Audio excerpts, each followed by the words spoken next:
السلام علیکم اکای حاجی مرزا، التماس با این سوالهای من جواب دهید. در وقت نام پیغمبر صلی الله علیه و سلم گرفتن سجده میکنن، آیا جایز است؟ جایز نیست. وقتی نام پیغمبر که گرفته شد ما و شما دور نمیریم، ما از فتواهای مذهب ابو حنیفه دور نمیرویم.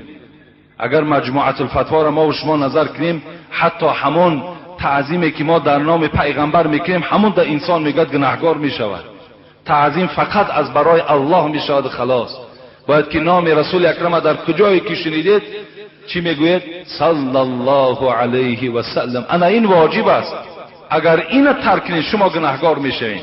اگر نام پیغمبر رو شنیدید از جاتون خیستید و صلوات نگفتید، در اون خیستگیتون شما هیچ اجر نمیگیرید، شما گناهکار میشوید، زیرا صلواتش واجب است. صاحب فتوای مجموعه الفتوا میگوید